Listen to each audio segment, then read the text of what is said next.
Betul, tidaklah aku ciptakan jin dan manusia melainkan dalam rangka mengabdikan diri mereka kepada Allah Subhanahu wa taala. Saudara sekalian rahimakumullah, beribadah kepada Allah ini adalah satu hal yang diwajibkan untuk kita sebagai hamba. Karena kita tercipta untuk mengabdi kepada Allah, bukan untuk yang lain. Dan ketika kita beribadah tegak lurus dengan ilmu dan keikhlasan. Karena tanpa itu tentunya ibadah pengabdian kita pun tidak akan punya makna, tidak akan melahirkan apa-apa di hadapan Allah Subhanahu wa taala. Oleh karena itu keterkaitan ibadah dengan ilmu dan ikhlas menjadi hal yang sangat penting. Tidak selesai kita hanya sekedar beribadah kalau tanpa dilandasi dengan ilmu, fahuwa mardudun, kata Nabi, maka ia akan ditolak oleh Allah Subhanahu wa taala. Kemudian pun ketika kita beribadah, ilmu ada, tapi kita tidak semata-mata karena Allah. Inna salati wa nusuki wa mahyaya wa mamati lillahi rabbil alamin. Sesungguhnya salatku, ibadahku, hidupku dan matiku hanya untuk Allah, bukan untuk yang lain. Oleh karena itu dalam salah satu ayat Fatihah yang sering kita ultimatumkan di setiap salat kita, Iyyaka na'budu, Iyyaka, posisinya sebagai tujuan ataupun maf'ul ataupun objek yang sejatinya secara normatif bahwa objek itu, maf'ul itu harus selalu setelah kalimat fi'il dan fa'il. Tapi saat kita menemukan dalam Fatihah Iyyaka didahulukan, seharusnya na'budu iyyaka wa nasta'in iyyaka, tapi Allah membahasakan dengan iyyaka na'budu wa iyyaka nasta'in. Sesuatu yang terjadi tidak sesuai dengan sebagai biasanya, tentunya ada nuktah, ada tujuan. Apa tujuannya?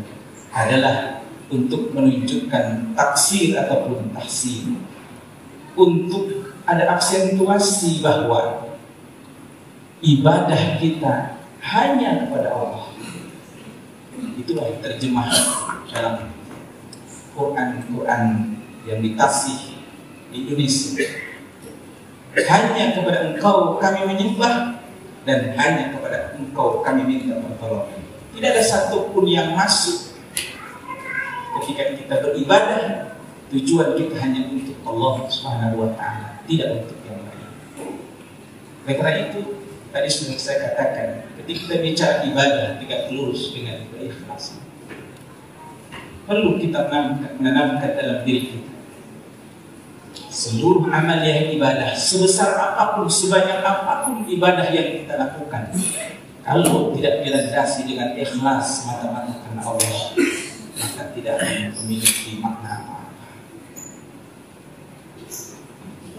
Saudaraku yang dirahmati Allah Subhanahu wa taala, wa khlisil amala liyajzika min kulli qalil, kata Rasulullah, ikhlaskan amal, maka insyaallah amal sekecil sesedikit apapun kalau dilandasi dengan ikhlas akan mencukupkan kita, menghantarkan kita menjadi penghuni surga Allah, akan menyelamatkan kita dari jilatan api neraka Allah Subhanahu wa taala. Saudara yang dirahmati Allah, hidup ini untuk beribadah, ibadah mahdoh maupun ghair mahdoh, salat, puasa, zakat, pergi haji yang diawali dengan syahadah, itu menjadi agenda utama hidup kita di dunia ini, sebagai penghantar menuju kehidupan kita selamanya yang abadi di akhirat nanti. Kalau kita tidak beribadah, berarti menyelisihi kodrat sebagai manusia, di mana Allah sudah menciptakan kita dalam rangka mengabdi kepada-Nya.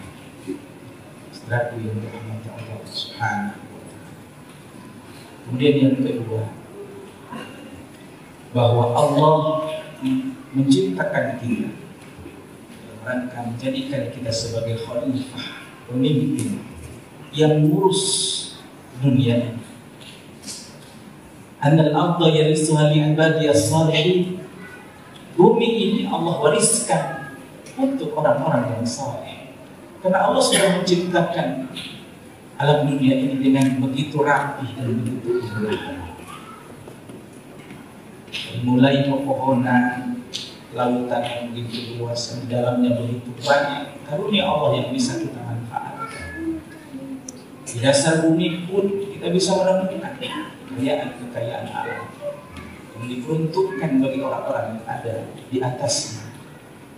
Tapi ada sebagian hamba Allah yang dengan kesombongan dan keangkaran murkaannya, apa yang sudah Allah rapihkan, apa yang Allah sudah baguskan untuk kita sebagai hambanya, dia eksploitasi sehingga melahirkan kehancuran. Ini yang Allah nyatakan dhuharal fasadu fil barri wal bahri bima kasabat aydin nas. Nampak kerusakan di atas muka bumi ini bima kasabat, bermakna sababiyah, dengan sebab apa yang diusahakan oleh manusia angkara murka. Dia tidak memikirkan generasi yang akan datang. Dia gunduli hutan-hutan yang sejatinya itu sudah Allah persiapkan untuk generasi kemudian. Akhirnya yang terjadi banjir, longsor dan seterusnya. Itu pun di lautan yang sejatinya ia mengambilnya sesederhana mungkin untuk kemaslahatan hidup manusia, diambil, dieksploitasi, dia jual hanya untuk kepentingan dirinya sendiri. Saya kira ini bukan konsep khalifah di dalam Islam. Sejatinya kalau kita memaknai makna khalifah, kita akan sangat sayang kepada apa yang Allah hadirkan di muka bumi ini untuk kemaslahatan kita. Irhamu man fil ardi yarhamkum man fis sama, kata Nabi. Sayangi makhluk-makhluk, termasuk manusia dengan manusia yang ada di muka bumi ini. Yarhamkum man fis sama, akan dipastikan makhluk-makhluk Allah yang ada di langit akan sayang, akan memintakan ampunan kepada Allah Subhanahu wa taala. Salah seorang imam kita, imam mujtahid kita, pernah menangis karena ketika dia duduk di atas rumput itu tercabut karena ini satu makna yang bisa kita ambil ibrah bahwa ketika seseorang sudah bertanam dalam dirinya rasa kasih sayang, berikan dirinya kepada Allah, dia tidak akan pernah berani membuat kerusakan yang sudah Allah rapihkan. La tufsidu fil ardi ba'da islahiha, karena kalian berbuat kerusakan setelah Allah membuat kerapihan untuk kita. Mudah-mudahan Allah yang singkat ini ada manfaat. Allahu Quran azim wa nafa'ani wa iyyakum bima fihi min ayatil hakim. Aqulu qawli hadza wa astaghfirullah wa lakum lisa'il muslimin wal muslimat wal mu'minin fastaghfiruhu innahu huwal ghafurur rahim.